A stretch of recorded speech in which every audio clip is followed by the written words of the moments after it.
종합제 TV 시청자 여러분 안녕하십니까? 2019년 10월 11월 5일 밤 9시 47분입니다. 어제 박찬주 예비역 대장이 기자회견을 했는데 참 훌륭한 내용이었습니다. 문재인 대통령이 군 통수권자로서 문제가 있다. 지금 우리 군은 주적 개념을 상실하고 민병대 수준으로 전락하고 있다. 그리고 자신이 겪은 이른바 적폐 수사의 무리를 낱낱이 아주 명문으로 이야기를 하면서 이른바 공관병 갑질을 설명하는 과정에서 자신을 고발한 임태훈입니까? 이 사람 임태훈이라는 이 무슨 인권센터 군 인권센터 소장을 향해서 삼청 교육대에 가서 교육받아야 할 사람이라는 이런 비유법을 썼더니 언론이 요 삼청 교육대라는 말을 가지고 가서 아주 박 전 대장 억울하게 옥살이를 하고 이렇게 언론으로부터 당했던 이 사람에게 다시 등 뒤에 칼질을 하는 그런 잔인한 모습을 보여주었습니다. 문제는 여기에 대해서 자유한국당이 제대로 이분을 보호를 하지 못하고 있습니다. 그러면서 황교안 대표는 앞으로 국민의 눈높이에서 한번 생각해 보겠다. 나경원 원내대표는 공감 능력이 좀 부족한 것 같다. 등등 이야기하면서 자유한국당에서 영입을 하려고 했다가 배척하는 분위기입니다. 아직도 확정되지 않았는데 하나 다행인 것은 이 박찬주 전 대장은 오늘 CBS 라디오 김현정의 뉴스쇼에 출연해가지고 이른바 삼청 교육대 발언에 대해서 사과할 성격이 아니다 라고 아주 단호하게 나왔습니다. 불법적이고 비인권적이었던 삼청 교육대의 정당성을 인정하는 것은 아니다. 다만 저는 지금까지 임태훈이라는 분이 해온 활동을 보면은 인권을 가장했을 뿐 제 시각에서 보면 너무나 정치 이념이 편향적이고 비이성적이다. 오히려 다른 사람의 인권을 짓밟는 이중성에 제가 분노를 나타낸 것이다. 임 소장이 극기 훈련을 통해 단련을 받으면 자신의 모습을 되돌아볼 수 있지 않겠느냐 하는 분노의 표현으로 삼청교육대 이야기를 했다. 이런 이야기 했습니다. 그래서 사과할 의사가 없다. 사과할 일이 아니고 해명할 일이라고 생각한다 라고 아주 말을 잘 했어요. 이렇게 하니까 우리 공화당에서 이분을 입당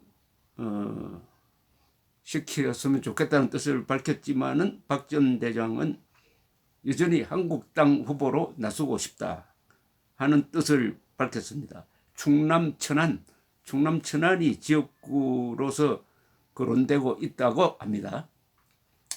이 과정을 보면서 어제 박찬주 씨의 인터뷰를 시청한 사람들은 박찬주 씨 지지가 많아요. 댓글에서도 박찬주 씨가 속 시원하게 이야기했다. 특히 공관병 갑질에 대해서 아주 정리를 잘 했다. 라는 박수를 치는 소리가 역력합니다. 공관병 갑질에 대해서 이렇게 정의를 했지 않습니까? 군에서는 갑질이라는 말이 성립할 수가 없다. 상명하복 관계인데 그러면은 지휘관이 지시하는 것도 갑질이 되느냐? 마치 부모가 자식을 타이르는 것이 갑질이 될 수 없고 스승이 제자를 타이르는 것이 될 수 없듯이 상관이 아들 같은 병사들에게 좀 싫은 소리 했다고 그게 어떻게 갑질이 되느냐? 감을 따게 했다고 욕을 하는데 그러면은 공관에 있는 감을 사령관이 따야 하느냐? 이렇게 이야기를 했습니다. 그러니까 댓글에서는 그러면은 청와대 감은 대통령이 따야 되나? 청와대 감을 그 직원한테 따라고 시키면은 그럼 대통령이 갑질하는 게 되느냐? 말 잘했다, 속 시원하다는 이야기입니다.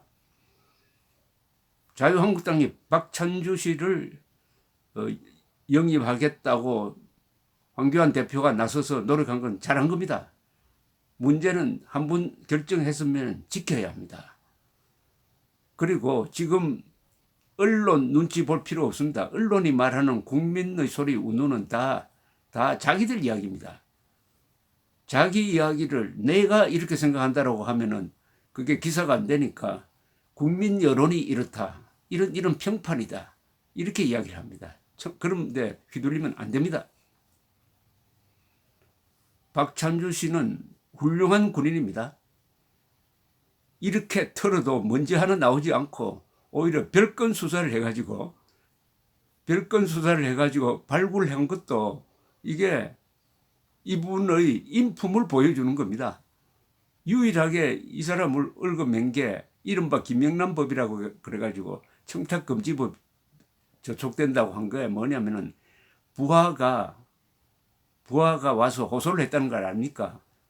아버지가 아픈데 어머니까지 아파서 나를 고향에 가까운데 좀 배치해 줬으면 좋겠다라는 부탁을 했다는 겁니다. 아니 그거 들어줘야 되는 것 아닙니까? 그런 부탁을 하는데 안 된다고 하면 그건 군인이 아니죠. 왜냐하면 장수는 부하를 일단 유사시에 사지로 보낸 사람입니다. 죽음을 향해서 돌격하도록 명령하는 사람인데 그런 인간적 호소를 박절하게 거절하면 누가 그 상관을 위해서 목숨을 바치겠습니까? 그걸 했다고 해가지고 뭐 돈 받고서 한 것도 아닌데 했다고 해가지고 벌금 300만 원, 400만 원입니까? 그것밖에 없어요. 얼마나 깨끗하게 살았느냐를 잘 보여줍니다. 그런데 이 사람이 당한 게 바로 이 사람의 정치적 자산입니다. 앞으로 내년 총선은 그동안에 적폐 수사의 희생자들이 나와야 합니다. 적폐 수사를 고발해야 됩니다. 문재인 정권의 적폐 수사가 결국 방공 자유전선에서 활약했던 사람들의 실을 말리는 게 목표 아니었습니까? 그 중에 한 사람이 이분이 사드 배치, 성주의 사드 배치 작전을 지휘한 사람 아닙니까? 그리고 육사 37기 박지만 씨와 동기다. 그게 찍혀서 이렇게 된 것 아니냐 하는 게 이분의 해석인데 일리가 있다고 봅니다. 더구나 보직 해임되었으면 전역을 시켜서 민간 검찰에서 수사를 하도록 해야 되는데 그렇게 하면은 창피를 줄 기회가 없다고 해가지고 일부러 전역도 안 시키고 그건 청와대 지시라고 봐야죠. 대통령 지시라고 볼 소지가 많습니다. 왜냐하면 이 수사를 대통령이 지시를 했기 때문에 이런 무리가 생겼습니다. 그러면은 임태훈이라는 그 선동적 폭로 전문가와 문재인 대통령 사이는 무슨 관계입니까? 이게 처음이 아니잖아요. 그 뒤에 또 계엄령 문건 선동이 있었지 않습니까? 그것도 계엄령 문건 선동을 문재인 대통령이 받아가지고 수사를 지시를 해가지고 거기서 무리가 생겨가 이재수 기무사령관이 자살한 것 아닙니까?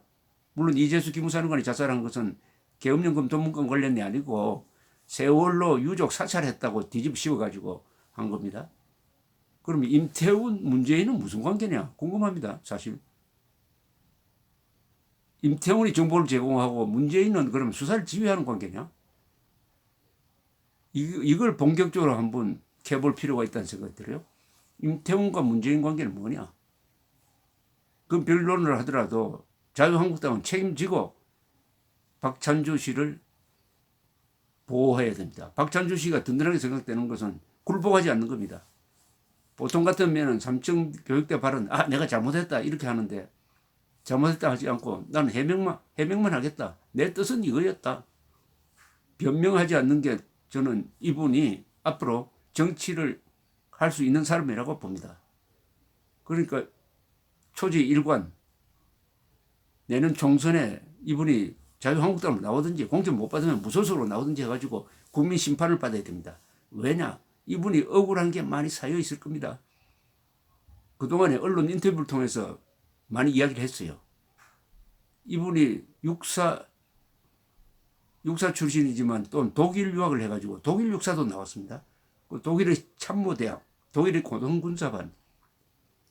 세계에서 군사문화가 가장 발달한 나라가 해군은 영국이고 육군은 프랑스와 독일입니다. 독일에서 엘리트 교육을 받았고 기갑 전문가입니다. 그리고 전쟁 기획 전문가입니다. 이런 분은 미래의 나라가 정상적으로 됐을 때 국방장관으로 모셔야 될 사람입니다. 더구나 싸울 줄 아는 사람이에요. 박찬주 씨가 든든한 것은 싸울 줄 아는 사람입니다. 저는 이번 기회가 박찬주 씨의 끝이 아니고 시작이라고 봅니다. 정치인은 이렇게 해서 크는 거예요. 이런 역풍을 뚫고 나갈 때 그 사람이 정치인으로서 올라가는 겁니다. 정치가 싸우지 않고 정치인 되는 수는 없습니다. 그런 정치인은 온실에 있다가 그냥 운 좋게 한번 당선되고 끝납니다. 저는 박찬주 씨가 아직 나이도 있고 하니까 여성을 지금 자기가 겪은 이 적폐 수사 겪어보면 알지 않습니까? 아마 박찬주 씨처럼 문재인 정권의 속성을 제대로 아는 사람은 없을 거라고 생각합니다. 겪어봤으니까. 그게 정치적 자산입니다. 아니 이승만 대통령이 왜 이 위대한 인물이 되었습니까? 감옥에서 5년 있으면서 거기서 단련된 분 아닙니까? 박정희 대통령은 왜 위대한 인물이 되었습니까? 이분도 여순순천 14연대 반란 사건에 연루돼 가지고 남로당 경력 때문에 감옥에 가서 고문받고 인생의 끝까지 한번 갔다가 다시 일어난 사람 아니겠습니까? 박찬주 씨가 영창에서 보낸 시간, 그것이 이승만 대통령이 한성 감옥에서 보낸 시간과 같은 의미를 가질지도 모릅니다. 저는 오늘 박찬주 예비역 대장이 꿋꿋하게 나오는 걸 보고 오히려 기분이 좋았습니다. 그런데 자유한국당은 기분이 나쁜 모양이죠.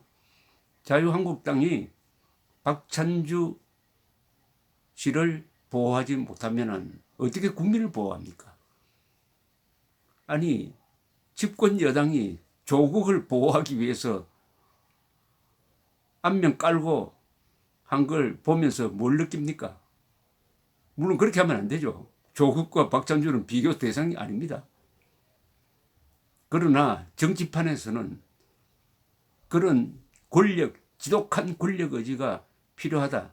그런 집단을 상대로 하고 있는데 조국을 저렇게 옹호하는 집단을 상대로 하고 있는 자유한국당이 박찬주 씨가 조금 실언했다고, 제가 보기 실언도 아닙니다만 실언했다고 해가지고 버린다면은 누가 자유한국당 믿고 표를 주겠으며 누가 자유한국당이 좌익과 싸워서 이 대한민국을 지킬 정치 세력이라고 믿겠습니까? 이 중대한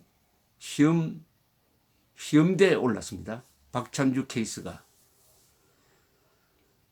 결론적으로 자유한국당이 어떤 선택을 하든 저는 박찬주 예비역 대장이 정치인으로서 대성하기를 바라고 그 길로 한번 접어들었으면 계속 가시기를 충고드리는 바입니다. 감사합니다.